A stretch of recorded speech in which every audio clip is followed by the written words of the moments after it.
Everyone, welcome back to the OnBase Podcast. I'm your host, Chris Moody, and today I'm very excited to be joined by Myla Pilao to talk about future-proofing brands in the age of AI. Myla, thanks for joining us today, and welcome to the show. Thank you, Chris. Good morning to you and to all the listeners and viewers. Thank you so much for having me. Well, we're really excited. This comes up all the time, talking about how we make sure our brands are ready for AI. I know that a lot are making knee-jerk reactions, so we'll get to those. But the question we like to start with is a little bit about your journey. What led you to what you're doing today? Quite an interesting one. It's also an ironic one. I've been in the ICT industry for over a decade, but naturally, I am not a graduate of any IT, engineering, or computer course. I guess that's what destiny is all about. So I've been in the ICT, and the way that I always say that I seemingly operate in the intersection between technology and marketing as a platform. So that intersection has been a little bit of my dance for the past few years. And being in cybersecurity space, I translate that to be a little bit more purposefully thought leadership marketing because, cybersecurity is all about ensuring that our narrative is really insightful enough for audiences to take actions. It's not that easy. When we're probably talking about cybersecurity 20 years ago, it's kind of easy peasy, but now, it hit us really bad. So my work and my team's work has always been a little bit more on translating that narrative into something that our diverse audience from C-level to tech influencers to even press to even people like you and me who are obviously very much intertwined to technology to give them something that builds awareness on a security perspective, but make it very actionable too, so that they can be more empowered in protecting themselves, their organizations, or even a country or state. So some people call it kind of boring, but we find it kind of interesting because we can talk about technology, use technology, embrace technology, but also be very kind of careful about it as well. So it's always going to be that kind of dance for a lot of years now. I love that. In the translating the narrative piece, as we talk about AI, I think that's especially important because we see that customer expectations are changing. We've always been used to kind of that instant information.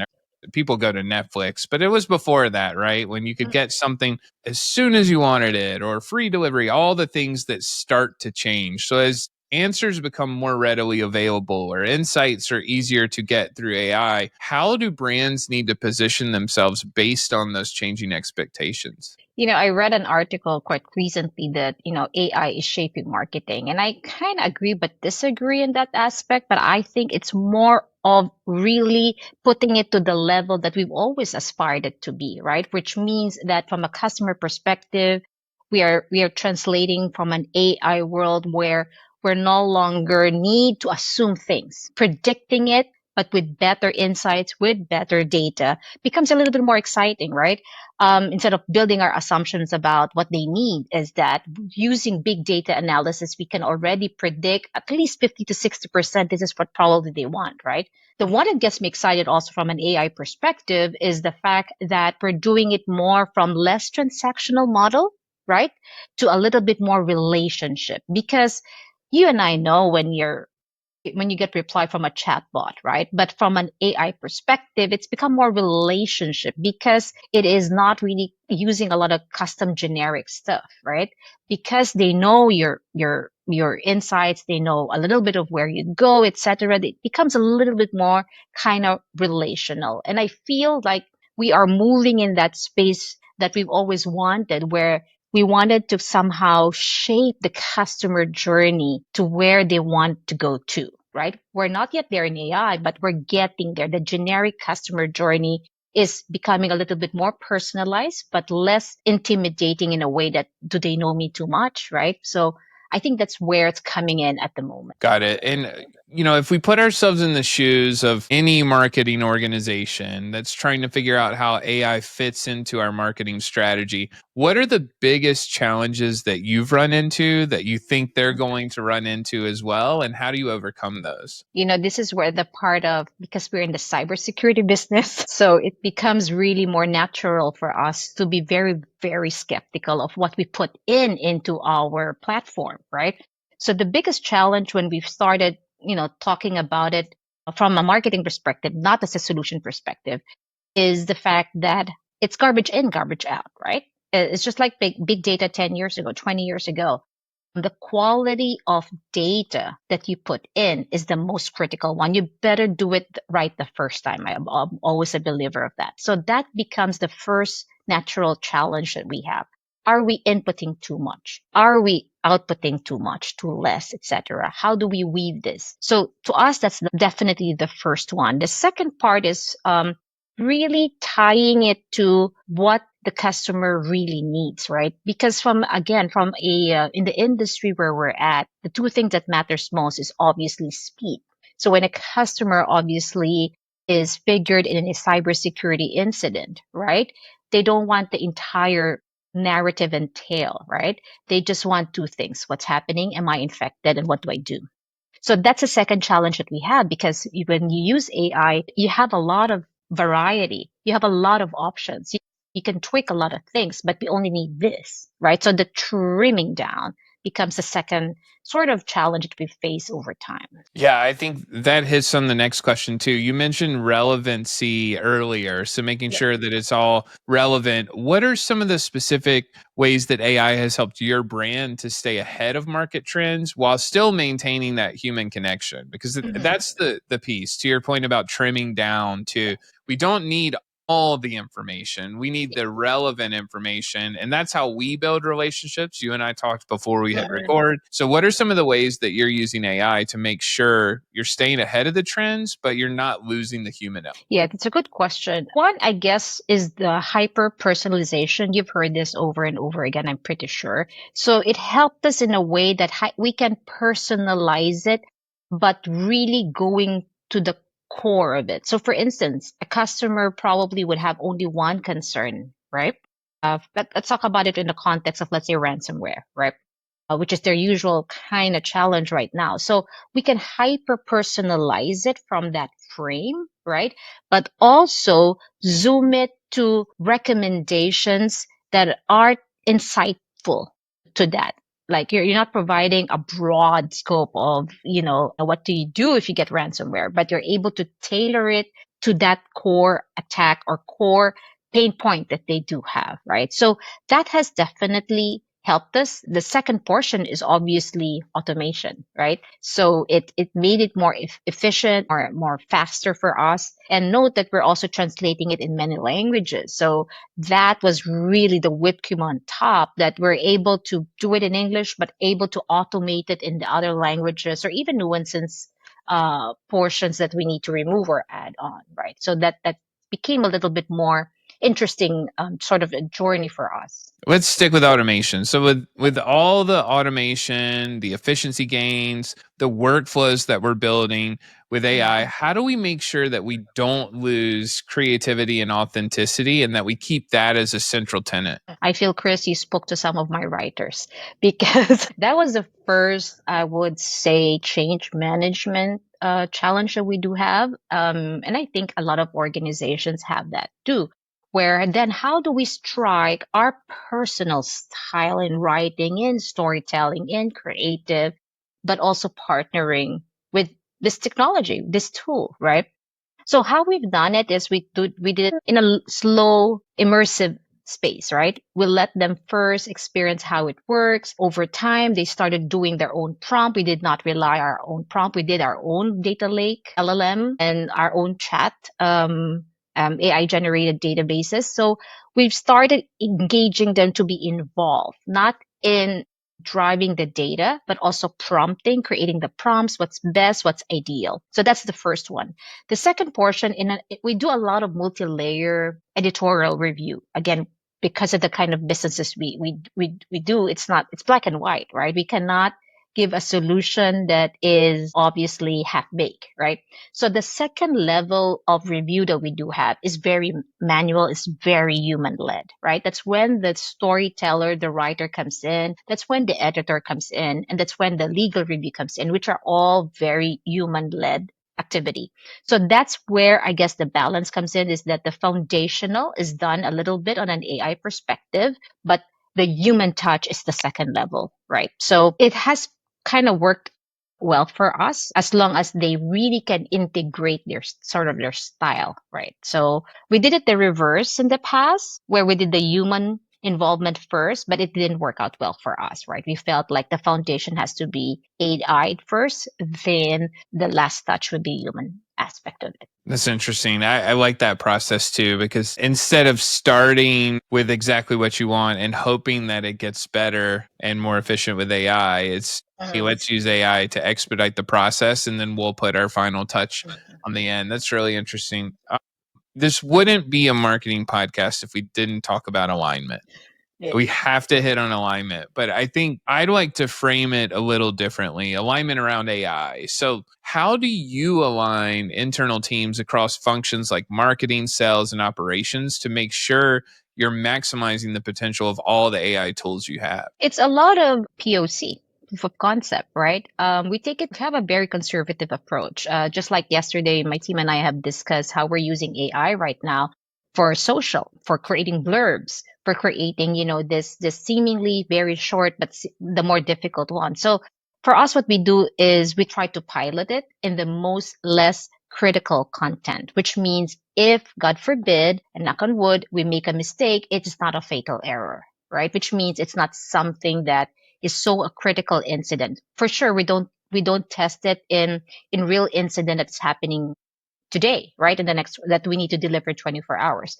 So we started with very technical sort of documentations that are low level, but if there are errors, then it's forgivable or what I call non-fatal. So we do that first, right? We do it very, very slow. We'd run it in parallel with sharing it with our regional and global marketing folks because they can relate to it and say, hey, remember this document, this infographic that we did a couple of years ago? We refreshed it with new information. 60% of this is AI, 40% is human. So they can relate to how they will also use it, right? Because the region really loves customization, but they don't have 24 hours. We have all unlimited marketing resources. We kind of do that in that way so that they can see the relevancy of how it kind of helped them. Some of the the challenges we sometimes face is you still need to prompt. You still need to teach, right? So at the moment, what we're doing is we're sharing our own platform that they can also use it instead of them creating a new one or testing a new AI, agentic AI, sort of a database for them. So that's how it's kind of worked for us. The other one is we're just kind of obviously blessed with the fact that we also are discussing AI from an executive perspective because who does not discuss AI? So there's a lot of AI support from our executives to also use it from an efficiency purposes, from R&D, from marketing, from product development, etc. So that really helps kind of sandwich it where there are real world cases, but there's also a lot of executive support and advocacy being built around it. Awesome. I like that a lot. For the next question, I'd love to set some context for those who are watching. I'm using my hands to kind of say maturity curve. But if we imagine a maturity curve and it's our adoption of AI, so a lot of organizations, let's assume we're in the middle, that we're not leading the charge with all the AI tools and how we use AI, but we're not total laggards. So we're somewhere in the middle. What are some of the operational shifts that you think brands need to make to stay relevant, knowing that we're in the early days of AI and it's going to evolve even further and faster? I would think three things. One is there would always be, we hear this a lot about AI bias, right? So I think one of it is that they can continue to develop their AI models, be patient with it because it's human training the machine. And then at some point it will switch from machine training the human side. So I think one area where if they are in the middle point already is creating their AI model, testing it, using it from a commercial perspective, or whatever they publish, they can use that portion, but be very careful that there are biases involved, right? Be able to have a parallel QA or another third eye, another transparency team who can look at it, right, all the time, right? Because we're still talking about technology. The second portion is let's not compromise. And again, this is my security hat coming in. Let's not compromise privacy and compliance. We need to ensure that end of the day, whatever we feed there, will always be online, will always be there. It's not going to be 100% secured. Attackers are they probably will figure out how to circumvent AI. So let's ensure ultimately the privacy, security concerns of our customers, our vendors, etc., are embedded whenever we create those AI models, right, in play. To me, the third element is just iterate, iterate, iterate, right? Because, AI was created many, many years ago because of the process of iteration, right? So let's not be afraid to iterate. If it's not working, pivot, right? That's exactly what we got to do, right? I cannot actually picture, Chris, what's the world would look like if the AI is mature enough. I cannot picture it because I feel that will be a continuous involvement. So I think those three hopefully will help them. AI bias and transparency, make sure privacy is embedded, and of course just iterate and enjoy embracing this new found kind of technology for all of us. Those are great suggestions. I love that. I agree with you too, because as soon as you think you've caught up, there's going to be that whole next release that Yeah. will come and change everything. Mhm. We try to grab questions from our audience too. So Mm. we have a good listener base, we have a community at demand base. And one of the questions that's come up a lot, I'd love to pose it to you. What is your go to method for aligning a team around a bold vision? It's quite hard, eh? Yeah. I think number one is we want to always kind of dispel what AI's always been fear, right? It's we create kind of fear around it. It's just natural, right?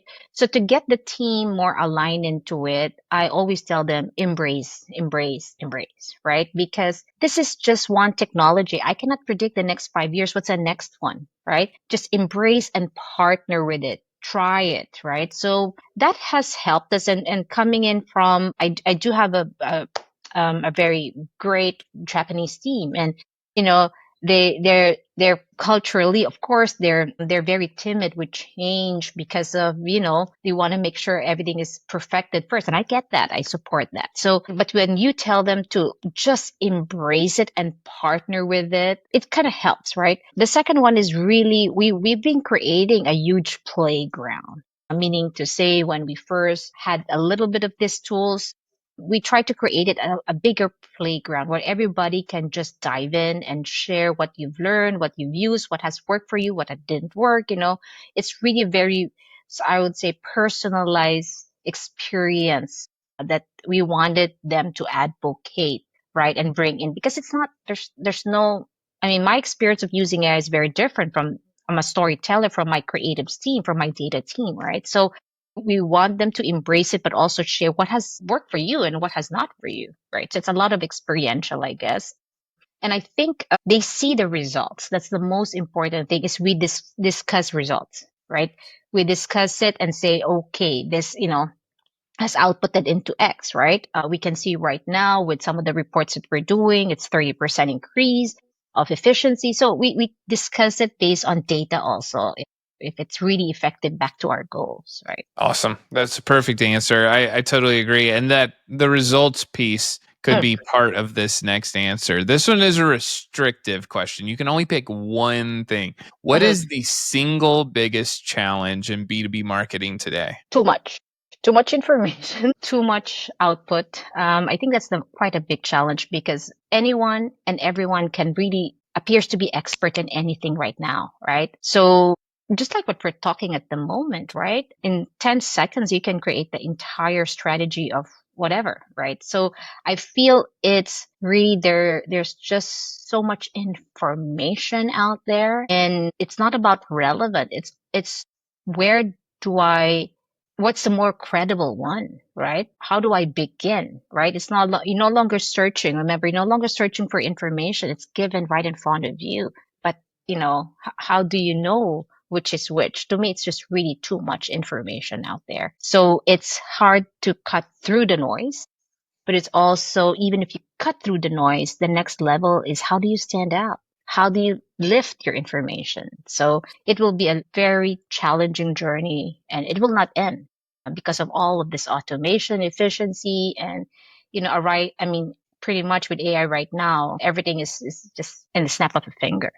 Yeah, but I mean, I think it justifies the need for infinite curiosity because, to your point, you're never really done. The same plays that got you to where you are, they're going to change, and then it won't work to get you to where you need to go next. So, yeah, I am a big believer in that response. We have made it to the lightning round. We have a few quick questions that we love to ask on every single podcast episode. The first being, what are your favorite tools and technology that you're using today? I try to challenge whether I'm a good writer. I'm not a good writer at some point, but I want to create story all the time. So some of the tools I really like, I like the writing assistants. I also tried imagining it from, the AI generated images, video generation, etc. To also help my team because I do a lot of presentations, customer presentations, and public presentations. So that kind of helped me. So it's kind of interesting. I would say it's 50-50 kind of work. Outstanding. What about good reads? What are your favorite books, blogs, newsletters, podcasts, video, any format of content? But what are the things that you love to consume? Yeah. The two things that always I keep up with, and there's so many as we talk about marketing, is really two things. One is I'm a big fan of pragmatic marketing. They do have, and I'm sure you've heard about them. I took some of the courses that they have many, many years ago, and I think it's exactly what it is. It's pragmatic marketing, things that you can really do with either you have little tools, you have, unlimited budget, etc. And they have very good fundamentals too. And that is a little bit moving around the trend because the trend has changed a lot. The second one is I'm not trying to promote it, but in the job that we do, narrative, narrative, narrative. It's all about the story. We're already talking about sometimes kind of boring, things that are not so good. Nobody wants to talk about security or being attacked, right? So I'm a big fan of Duarte. I'm sure you've heard about it because it's a power of storytelling. How do you tell story? As probably as tech as this is, how do you then put it to the level of making it visually appealing? How do you can take it to the next level if you have a 5-minute talk and you want to talk about this? So I keep up with that. It's Duarte. I think they have a learning circle as well. And of course, I do go back to academe portions, the academic stuff from Michigan Law School. I'm a graduate myself there, and also from other academe, because it's also good to understand, have we adjusted a lot of the theoretical ones to what is really happening in the real world, right? So nothing really out there. I love those. I'm pragmatic marketing certified. That made me smile really big. That was early in my career too. I was a product manager and they sent us through pragmatic marketing to make sure we really understood voice of the customer. And it's been as beneficial as anything to my career. So shout out Steve Johnson. He was my trainer there. Yes. Yeah, yeah, that's awesome. What about good people? Who are the folks that you really admire that inspire you in this space? That question was thrown out to me a couple of months ago when they said, hey, because I'm doing a mentor-mentee program. And some of the mentors that I remember that I'm still connected with, the other two of them have passed away. The other one is obviously alive and kicking. They're very technology centric, but they love telling the story, so I keep up with people who are able to do that. And of course, there's so many podcasts right now that you can listen in. I'm a big fan of TED Talk. I try to obviously integrate at least one TED Talk replay for me at least once a week. So that has been very, very useful. And of course, I keep track with Adobe Creatives to make sure that we match the narrative with powerful visual. I'm a shout out to my entire technical marketing team. They're great, and they've also managed to elevate the lead and put it up because of all of these interesting tools that are out there right now. So yeah, that's pretty much why I keep following up. I love it. I love TED Talks too. We'll share our favorite once we stop recording. So then we can put that in the blog post or something. Last question, most important of all. How can everyone get in touch with you after this episode? Sure. I always say that I'm probably the only person that doesn't have Facebook, Instagram, or whatnot. So I only have LinkedIn. So feel free to connect with me via LinkedIn. It's Myla Pilao, and I believe it's just me at the moment that has that name. And of course, I work for Trend Micro. So obviously, that's also another space for us to connect. But we're happy to kind of exchange information and share, understand what your experience is, not just in AI, but B2B marketing in every aspect of it. I love it. Well, Myla, thank you so much for your time today. It's been a pleasure. Likewise, thank you so much.